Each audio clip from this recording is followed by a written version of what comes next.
आंसू ना होता तो आंखें इतनी खूबसूरत ना होती। अगर दर्द ना होता तो खुशी की कीमत ना होती। अगर चाहने से सब कुछ मिल जाता तो ऊपर वाले की कभी जरूरत ना होती। नमस्कार साथियों, कैसे हैं आप सभी। मैं उम्मीद करता हूं आप स्वस्थ होंगे, मस्त होंगे और अपनी तैयारी बेहतरीन तरीके से आप लोग कर रहे होंगे। बच्चों, आज की क्लास में मैं आपको बताने वाला हूं एनसीईआरटी गणित क्लास 10th मैथ का ये अध्याय 1 है। और अध्याय 1 के अंतर्गत जो हमारे पास प्रश्नावली 1.2 आता है, इसके प्रश्न को हम सॉल्व करने वाले हैं। जितने भी क्वेश्चन हैं सारे क्वेश्चन को डिटेल से देखेंगे, सीधे आपके दिमाग में जो बच्चों छप जाएगा, क्योंकि हम पढ़ाते नहीं हैं, सीधा दिमाग में ठोक देते हैं, है ना। तो चलिए शुरू करते हैं। और एक बार जब देख लेंगे तो आप भी हमारे स्टडी का दीवाने हो जाएंगे, है ना। और जो बच्चे चैनल पे नए हैं तो आप चैनल को सब्सक्राइब कर सकते हैं, ताकि जो आने वाली लेटेस्ट वीडियो है वो आप तक पहुंच सके, है ना। तो चलिए शुरू करते हैं और बेहतरीन तरीके से समझने का हम प्रयास करते हैं। तो आइए देखते हैं।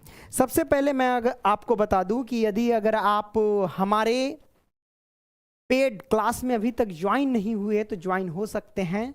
आपको मैं बता दूं कि मिशन 90+ बैच का नाम है बच्चों, मिशन 90+।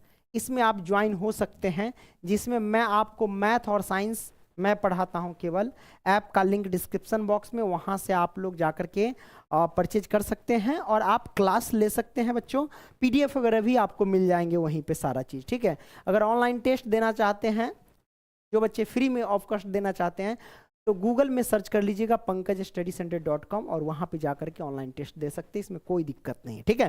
तो चलिए शुरू करते हैं बच्चों। आइए, तो सबसे पहला प्रश्न आपके सामने ये है कि सिद्ध कीजिए कि √5 यानी करनी 5 एक अपरिमेय संख्या है। ये आपको सिद्ध करके बताना है और बहुत आसान है और very very most important question है बेटा। अगर आप √5 को सिद्ध करना सीख जाएंगे तो √2 हो गया, √3 हो गया, √7 हो गया, सब सीख जाएंगे। बस मैं आपको फॉर्मा दे दूंगा, उस फॉर्मा में आपको फिट कर देना है। जैसे अगर √5 सिद्ध करना सीख जाएंगे ना, अगर आपको कह दे कि √2 सिद्ध करके बताइए, तो जहां 5 नजर आएगा वहां 2 पटकते चलना है। अगर √3 आपको कह दे सिद्ध करने के लिए, तो जहां जहां 5 रहेगा वहां वहां √3 पटकते चलना है कि नहीं। तो ये आप समझो। तो आइए पहले एक को समझ लेते हैं, बाकी सबको लपेट लेंगे। इसमें कहा जाता है कोई परेशानी थोड़ी ना होता है। देखिए, एकदम हंसी मजाक फुल चलेगा आपको, एकदम अरे भैया समझ में आएगा कहने का मतलब, और कुछ नहीं। सबसे पहली बात है, इस क्वेश्चन को बना होता खाली उल्टा काम करने का कभी भी, है ना। देखिए, आइए हम शुरू करते हैं। तो आता है सिद्ध कीजिए कि √5 एक अपरिमेय संख्या है। एक अपरिमेय संख्या सिद्ध करने के लिए कह रहा है, तो हम इसका उल्टा मान लेंगे इसको परिमेय संख्या। तो आइए हम इसको लिखते हैं क्या, कल्पना किया कि। क्या लिखेंगे, कल्पना। यहाँ पे लिखो पहले हल, मैंने लिखा बाबू हल, ठीक है, चलो लिख लिया। अब लिखते हैं कल्पना किया कि। कल्पना, ओके। किसका नाम है कल्पना रे, तुम्हारा नहीं ना है।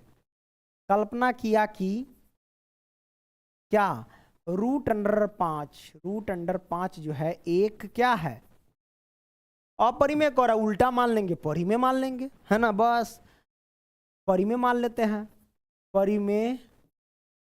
परिमेय संख्या है, परिमेय संख्या है, परिमेय संख्या है।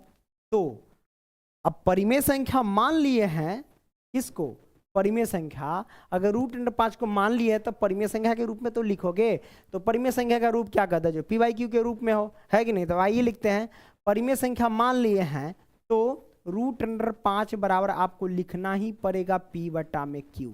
हमने लिख दिया, कोई दिक्कत नहीं, दिक्कत।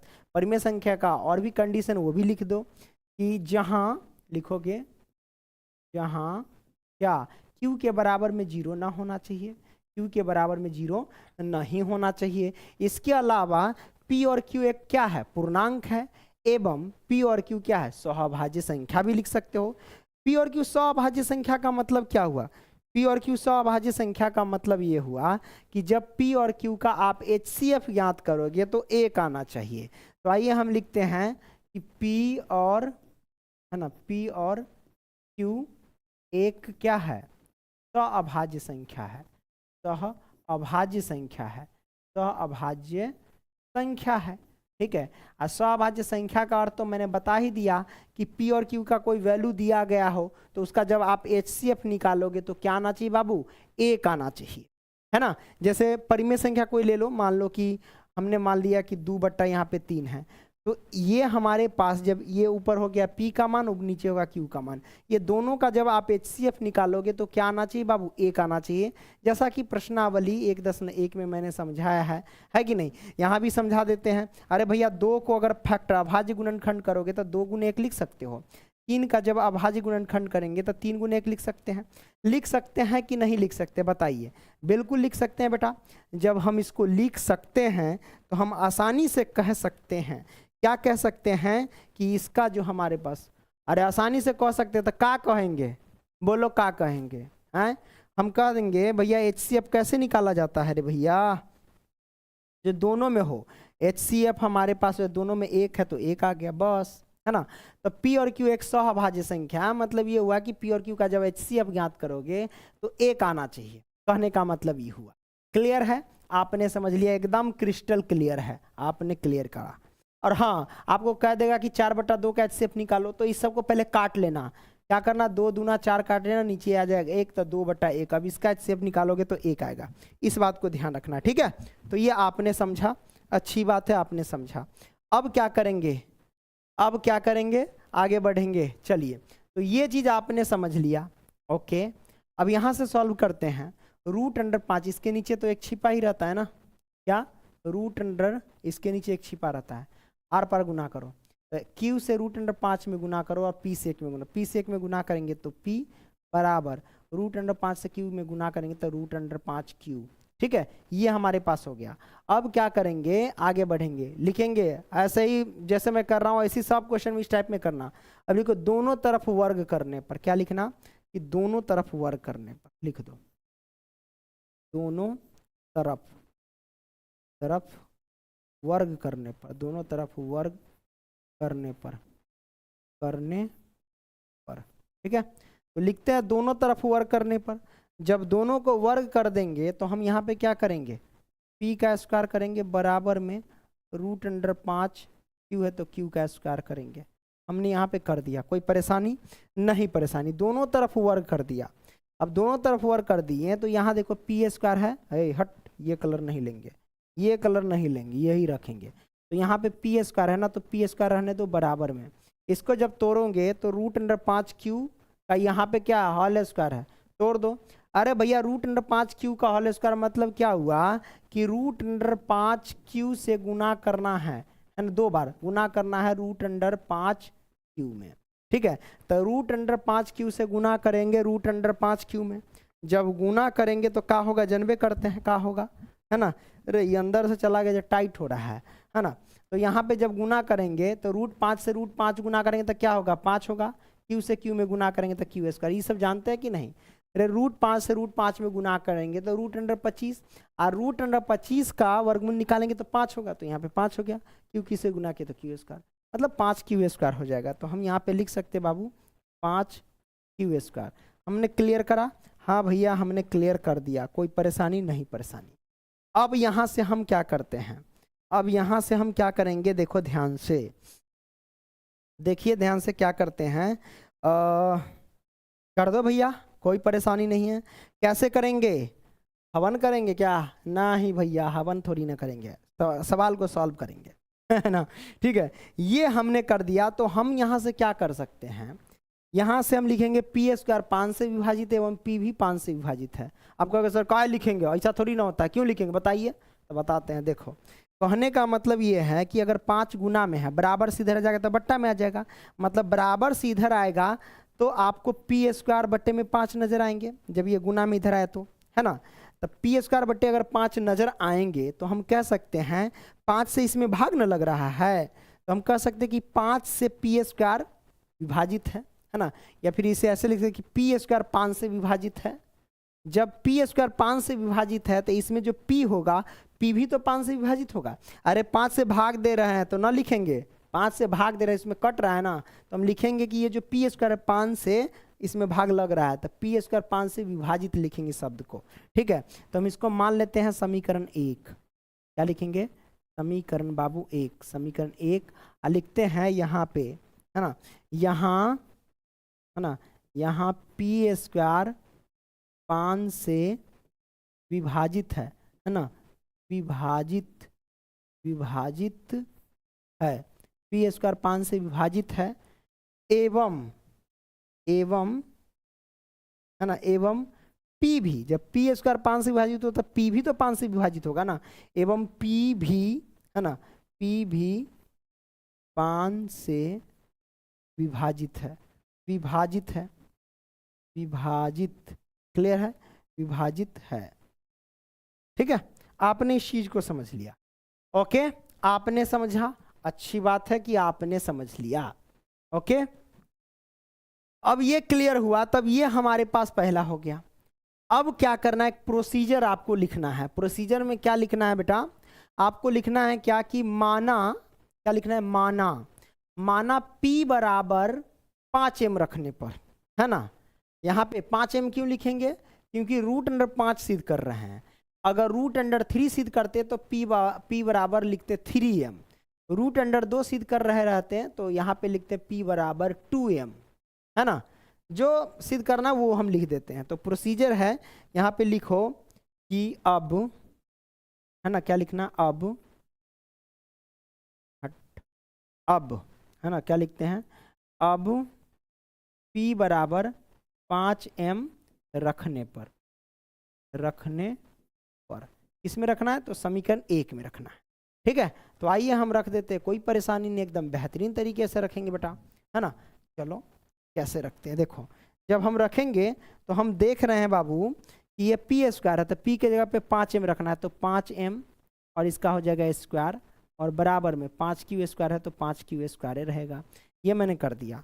जब 5m स्क्वायर को आगे बढ़ते हैं, ठीक है, जब 5m स्क्वायर को अब बराबर में q स्क्वायर, यही सेम से आगे चल रहा है। ठीक है, देखो, जब 5m स्क्वायर है अब बराबर में 5q स्क्वायर है, यही ना है। देखो इसको लिखते हैं, 5m स्क्वायर को क्या लिखेंगे, 25m स्क्वायर, अब बराबर में 5q स्क्वायर हो जाएगा। 5 से इसको काटो, तो जब 5 से इसको काट देंगे तो 25 कट गया, तो बचेगा ये 5 और ये बच गया m, तो 5m स्क्वायर बराबर q स्क्वायर। ठीक है, ये हमारे पास आया। और कुछ बचा नहीं बचा भाई, आपने समझ लिया।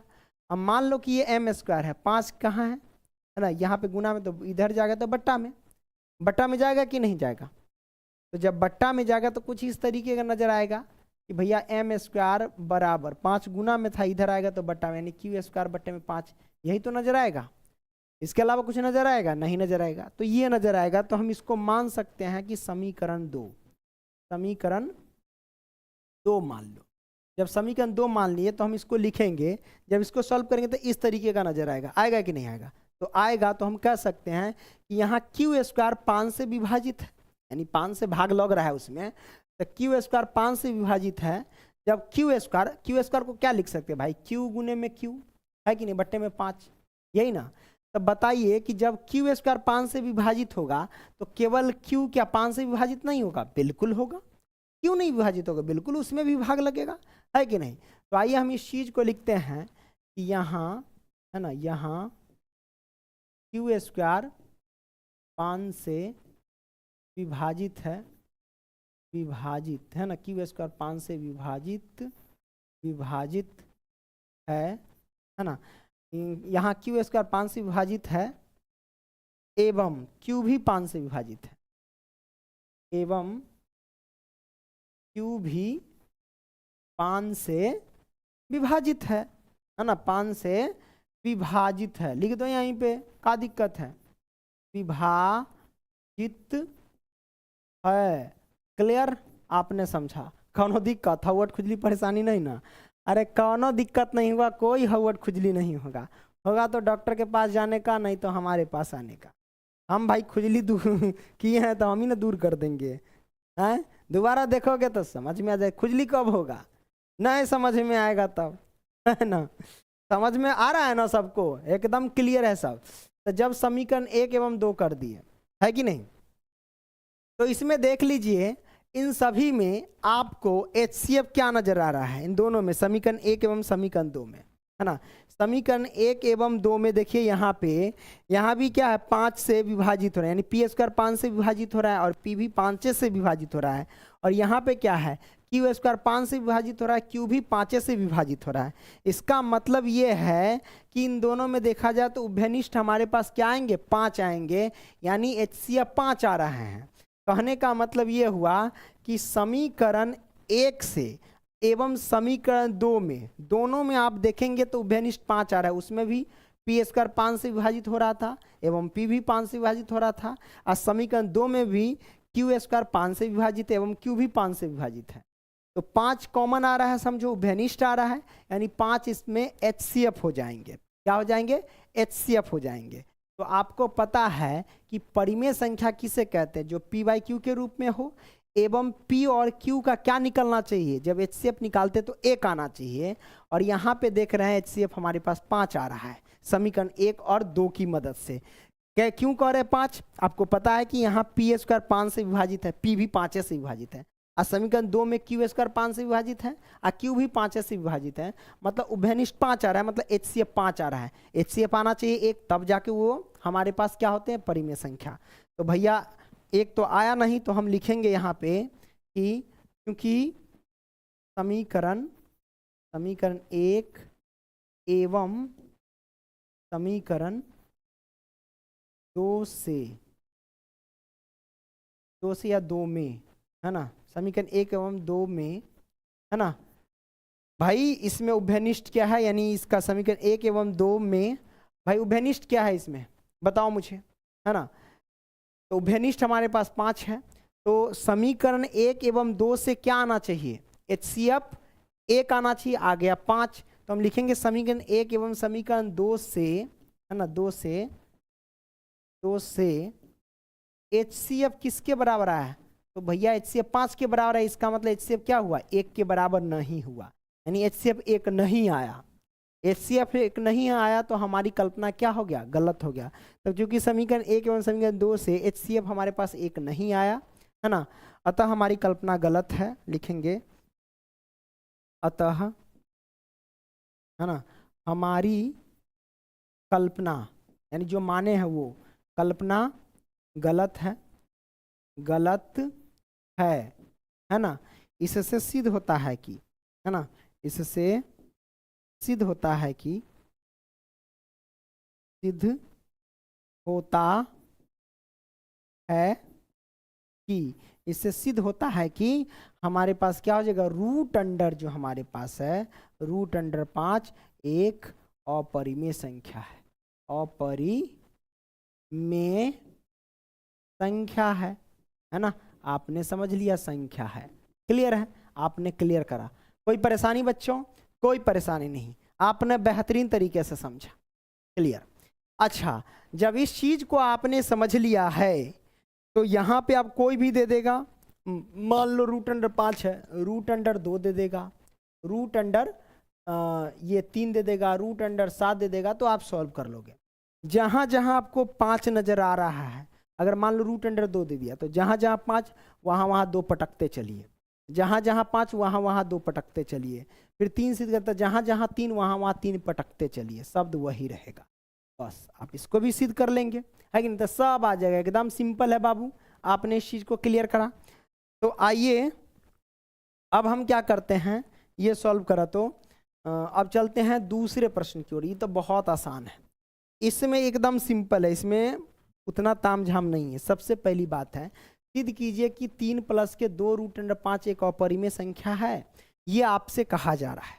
कोई दिक्कत नहीं, आइए सिद्ध कर लेंगे, अपना हाथ में है कैसे सिद्ध करना है जो, ठीक है। आइए लिखते हैं, सिद्ध कीजिए। देखो भैया, सबसे पहले मान लेंगे, यहाँ लिखते हैं हल, हम लिखते हैं यहाँ पे हल, ओके, क्लियर है। अब लिखेंगे क्या, कल्पना किया कि, क्या लिखेंगे बाबू, लिखेंगे कल्पना किया कि, है ना। तो आइए लिखते हैं यहाँ पे, ओके, कल्पना किया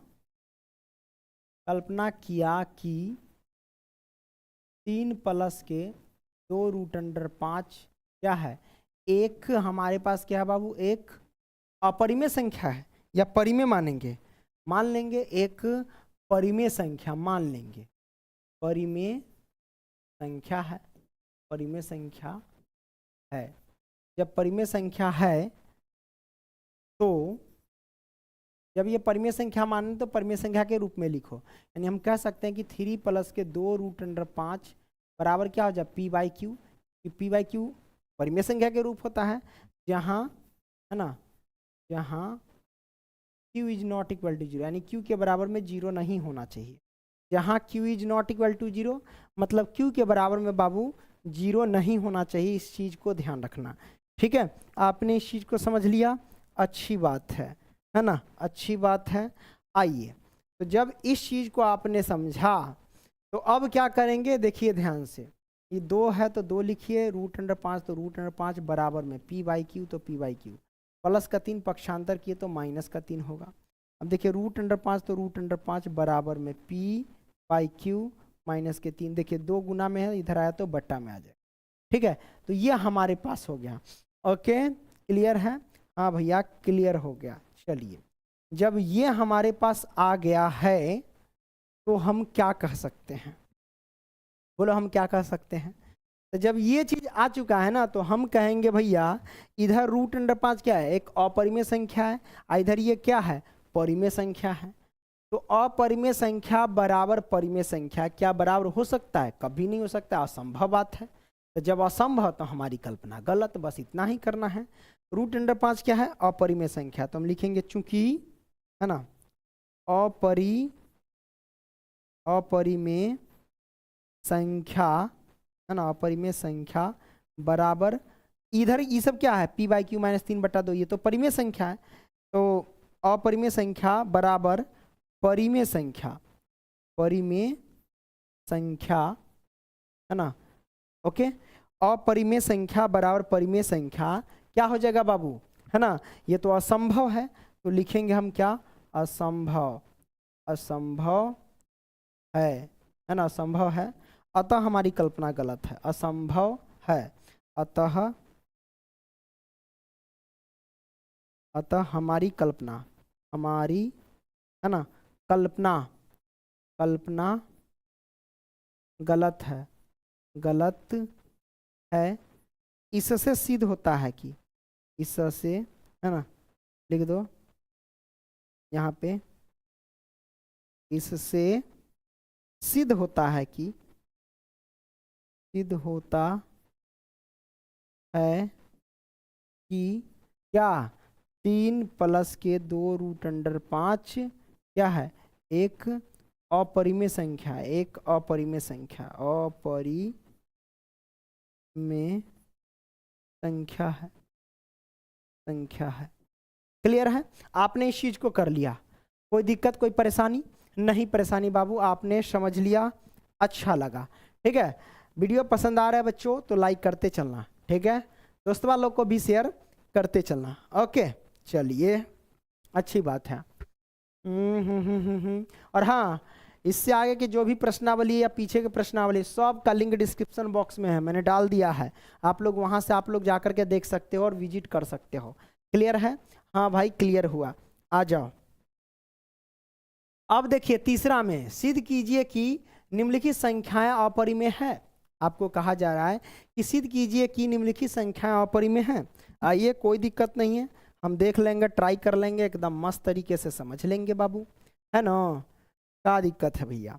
सबसे पहली बात है बस वही है, आपको क्या लिखना है, ये अपरिमेय संख्या तो मान लेंगे, है ना, माना कि 1/√2 एक परिमेय संख्या है, या कल्पना किया कि, ठीक है, हम लिखते हैं यहाँ पे चलो हम लिखते हैं कल्पना किया कि, चलो कल्पना किया कि, है ना, क्या है, 1/√2 क्या है, एक परिमेय संख्या है, परिमेय, है ना, परिमेय संख्या है, परिमेय संख्या है ना, परिमेय संख्या है। चलिए, कल्पना किया कि 1/√2 क्या है, एक परिमेय संख्या है, इसलिए हम क्या बोलेंगे, 1/√2 है ना बराबर p/q, क्यू के रूप का हो जाएगा, है कि नहीं? ओके, जहां है ना q is not equal to 0, यानी q के बराबर में 0 नहीं होना चाहिए, q is not equal to. ठीक है, ये हो गया। तो अब क्या करेंगे यहां से, अब यहां से क्या करेंगे, देखो ध्यान से, हट रे भाई, है ना, ये हो गया। तो आप क्या कीजिए, अंक को पलट दीजिए, दोनों तरफ अंक को पलट दीजिए। तो आइए लिखते हैं, आप जैसे मैंने आर पर गुना करके भी सॉल्व कर सकते हैं, कोई दिक्कत नहीं। हम यहाँ पे लिखते हैं अंक पलटने पर, अंक पलटने पर जब अंक पलट देंगे तो रूट 2 ऊपर, ठीक है, अब बराबर एक नीचे आ जाएगा ना, तो एक नीचे लिखने की जरूरत नहीं, मन है तो लिख दो, रूट 2 ऊपर एक नीचे। अब p बाई क्यू है तो ये हो जाएगा q बाई पी, है कि नहीं? तो नीचे एक लिखने की जरूरत भी नहीं है बच्चों। तो आप देखिए रूट 2 क्या है, एक अपरिमेय संख्या, p बाई क्यू क्या है, परिमेय संख्या। तो अपरिमेय संख्या बराबर परिमेय संख्या, क्या आप लिख सकते हैं? असंभव है ना? तो असंभव है तो हमारी कल्पना गलत हो जाएगी, इस बात को ध्यान रखना, है कि नहीं? इस बात को क्या करना बाबू, ध्यान रखना। चलो आइए लिखते हैं कि ये हमारे पास अपरिमेय संख्या, लिखते हैं क्योंकि अपरिमेय, है ना, अपरिमेय संख्या बराबर परिमेय संख्या, परिमेय संख्या क्या हो जाएगा बबुआ, है ना? अपरिमेय संख्या बराबर परिमेय संख्या असंभव है ना, असंभव है ना? अतः हमारी कल्पना गलत है। क्या लिखेंगे? अतः हमारी कल्पना गलत है, अतः हमारी कल्पना गलत है। ओके, इससे सिद्ध होता है कि, क्या लिखेंगे? इससे सिद्ध होता है कि, इससे सिद्ध होता है कि 1/√2 क्या है हमारे पास, अपरिमेय संख्या। से सिद्ध होता है कि 1/√2 जो है एक अपरिमेय संख्या है, एक अपरिमेय संख्या, अपरिमेय संख्या है। ठीक है, आपने इस चीज को सॉल्व कर लिया, कोई परेशानी नहीं, परेशानी है ना?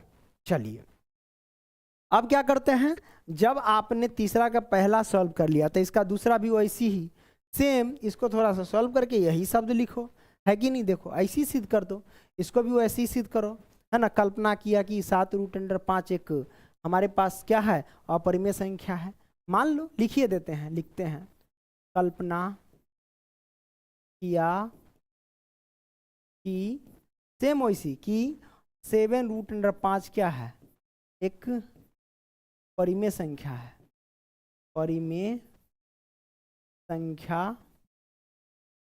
है ना, संख्या है भैया, इसलिए संख्या है तो क्या लिखेंगे, 7√5 बराबर क्या हो जाएगा, p बाई क्यू, है ना?